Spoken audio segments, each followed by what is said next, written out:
Assalamualaikum warahmatullahi wabarakatuh. Bismillah walhamdulillah sallallahu ala sayyidina Muhammadin wa ala alihi wa ashabihi ahli sidqi wal wafa la hawla wa la quwwata illa billah, amma ba'd. Yang sama-sama kita muliakan dan dimuliakan oleh Allah Subhanahu wa taala, para sesepuh, bini sepuh, tokoh masyarakat, segenap pengurus Masjid Al-Irsyad, utamanya kepada Abah Haji Sadri dan juga kepada Ustaz Abdul Muti. Kita doakan beliau-beliau, mudah-mudahan beliau-beliau dipanjangkan umur oleh Allah Subhanahu wa taala, diberikan kesehatan oleh Allah Subhanahu wa taala, segala penyakitnya disembuhkan oleh Allah Subhanahu wa taala, segala urusannya dimudahkan Allah Subhanahu wa taala, segala hajatnya dikabulkan Allah Subhanahu wa taala, diluaskan rezekinya oleh Allah Subhanahu wa taala. Amin ya rabbal alamin. Hadirin hadirat yang saya muliakan dan dimuliakan Allah Subhanahu wa taala, alhamdulillah kembali kita bersama-sama dikumpulkan oleh Allah Subhanahu wa taala di tempat yang sangat dimuliakan oleh Allah Subhanahu wa taala. Bersama-sama kita diberikan kemampuan oleh Allah Subhanahu wa taala untuk bisa berzikir kepadanya.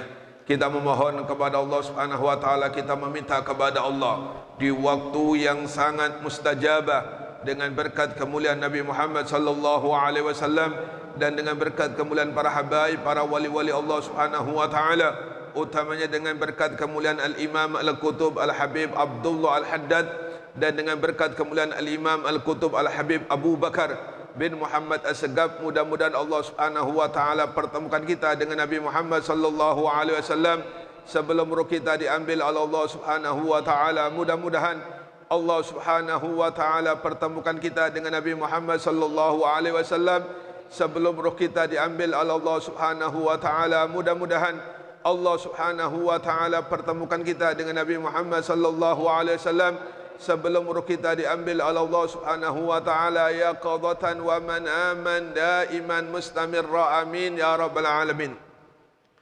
Qala al-muallif rahimahullah taala wa nafa'ana bihi wa bi ulumi fid darain, amin ya rabbal alamin. Bismillahirrahmanirrahim. Walamma qabada Allahu al-qabdatain qala liqabdati su'ada haula'i lil jannah wa bi'amali ahli al jannah ya'malun, wa qala liqabdatil ashqiya wa haula'i lin nar wa bi'amali ahli an nar ya'malun.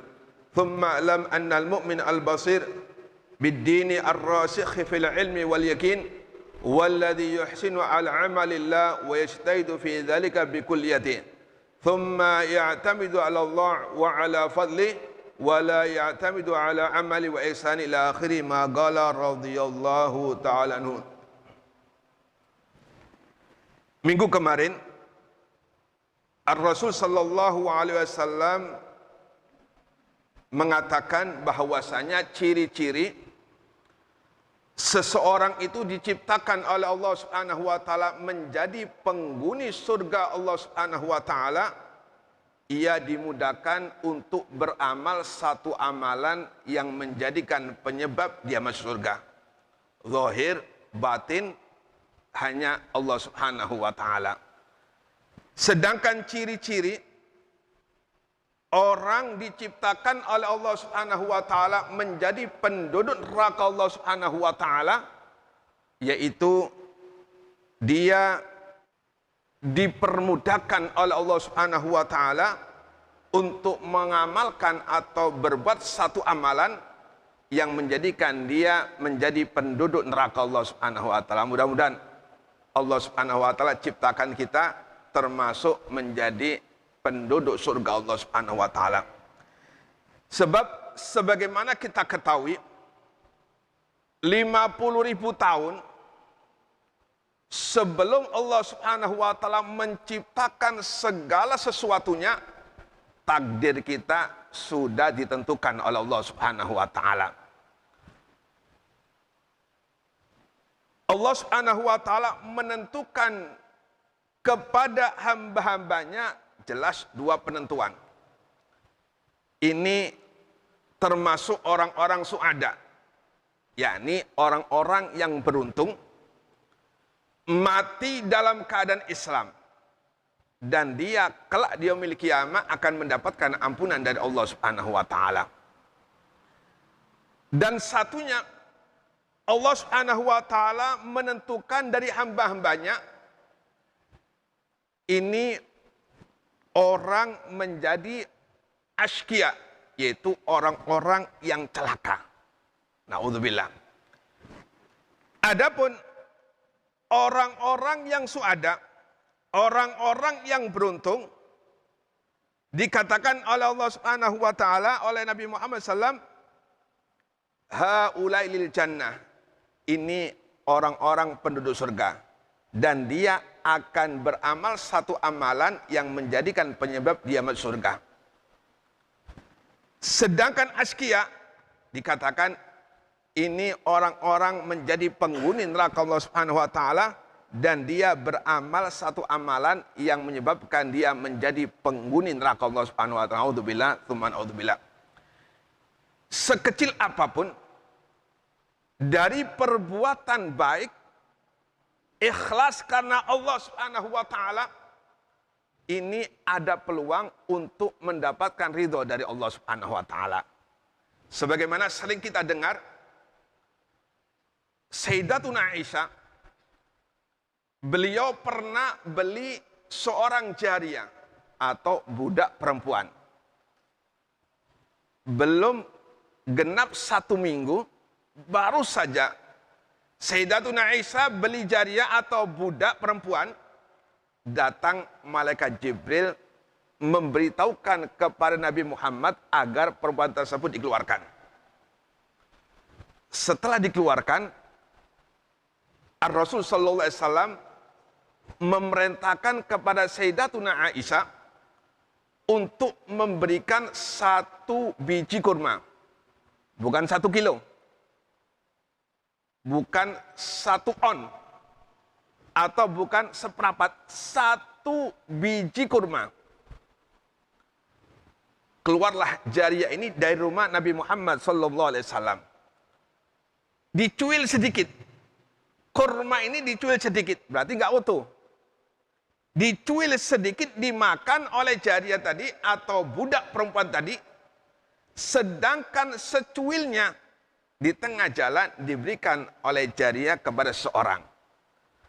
Sebab kebaikan yang sangat remeh menurut kita, mungkin kalau 1 kilo kita berikan kurma kepada seorang, ini masih mending.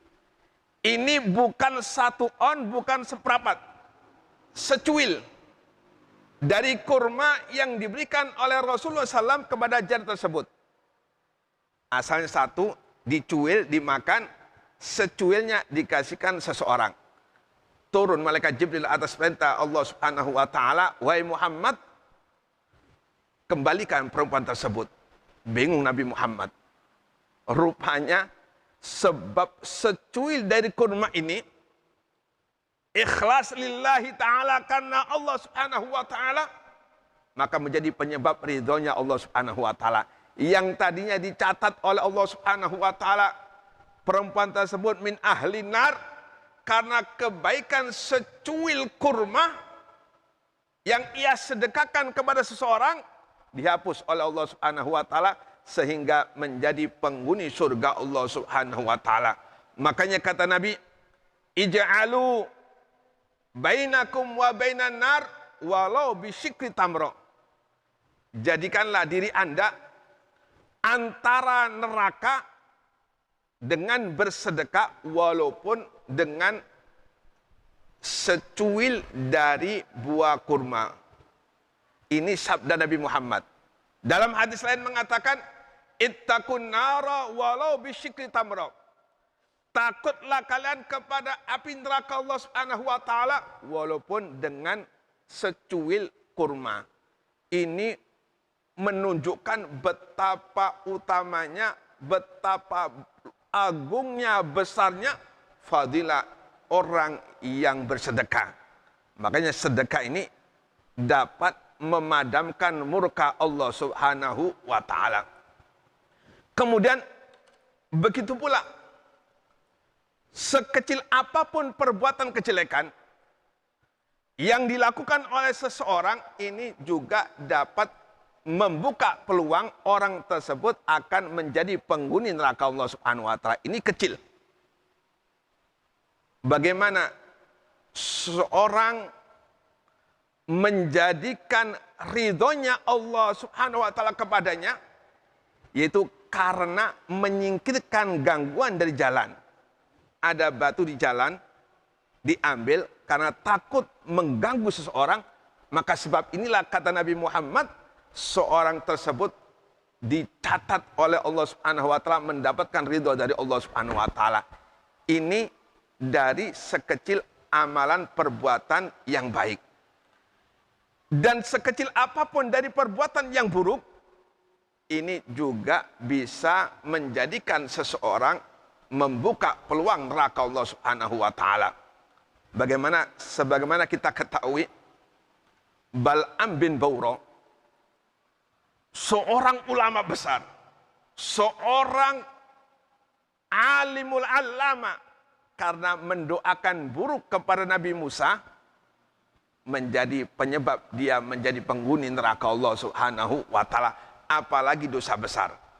Dosa-dosa yang bisa menyebabkan seseorang akan menjadi penghuni neraka Allah dan rohnya diambil oleh Allah dalam keadaan sul khotimah, naudzubillah. Di antaranya yaitu durhaka kepada orang tua.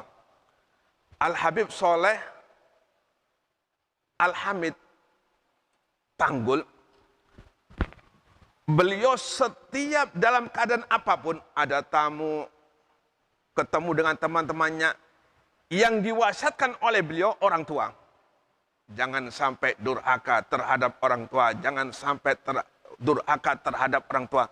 Sebab siapapun yang membuat jengkel hati orang tua, ini menjadi penyebab seseorang mati, ruhnya diambil dalam keadaan su'ul khotimah, tanpa membawa iman, na'udzubillah. Makanya kata Nabi, ridhonya Allah tergantung ridho orang tua. Dan murkanya Allah tergantung murka kedua orang tua. Dan siapapun yang membuat jengkel hati orang tua, ini membuka peluang menjadi penyebab yang utama. Dia akan menjadi orang yang ruhnya diambil oleh Allah dalam keadaan su'ul khotimah tanpa membawa iman. Sedangkan yang kedua, peluang besar seseorang mati dalam keadaan su'ul khotimah, imannya diambil oleh Allah, yaitu mengadakan permusuhan dengan para wali-wali Allah Subhanahu wa taala. Meremehkan atau menghinakan salah satu wali Allah Subhanahu wa taala. Man adzali waliyan faqad adzantuhu bil harbi. Siapa yang menghinakan, siapa yang meremehkan wali-waliku, kata Allah Subhanahu wa taala, berarti dia telah mengajak perang kepada aku, kata Allah Subhanahu wa taala. Sedangkan yang ketiga yang harus kita perhatikan, yaitu membuat permusuhan dengan ahlul bait Nabi Muhammad sallallahu alaihi wasallam.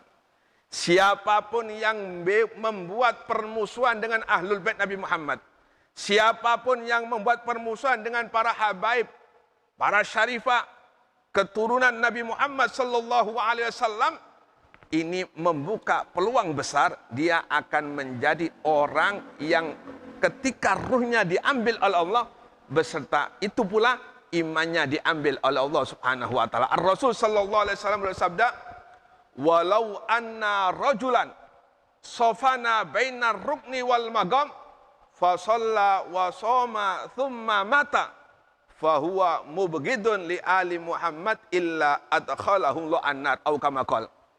Kata Nabi Muhammad, seandainya ada seseorang antara rukun Yamani dan makam Ibrahim, kegiatannya hanya beribadah kepada Allah, sholat tahajud, sholat duha, sholat witir, walhasil kegiatannya hanya beribadah sunnah, yang wajib ya tentu wajib juga. Maksudnya kegiatan setelah wajib dia banyak ibadah sunnah, membaca Quran, membaca zikir, puasa sunnah. Cuma ketika dalam keadaan ruhnya diambil oleh Allah, dia masih ada di dalam hatinya permusuhan dengan ahlul bait Nabi Muhammad, permusuhan dengan para habaib, para syarifah, kata Nabi, illa adkhalahu an-nar, pasti dia akan menjadi penghuni neraka Allah Subhanahu wa taala. Sebab siapapun yang membuat permusuhan dengan Ahlul Bait Nabi Muhammad, berarti dia membuat permusuhan dengan Nabi Muhammad. Siapapun yang membuat permusuhan dengan Nabi Muhammad, berarti dia membuat permusuhan dengan Allah Subhanahu wa taala. Dan siapapun yang membuat permusuhan dengan Allah, enggak ada lain, imannya pasti bakal dicabut oleh Allah Subhanahu wa taala ketika ruhnya diambil oleh Allah Subhanahu wa taala. Mudah-mudahan Allah Subhanahu wa taala memberikan kita hidayah, inayah, amin ya rabbal alamin.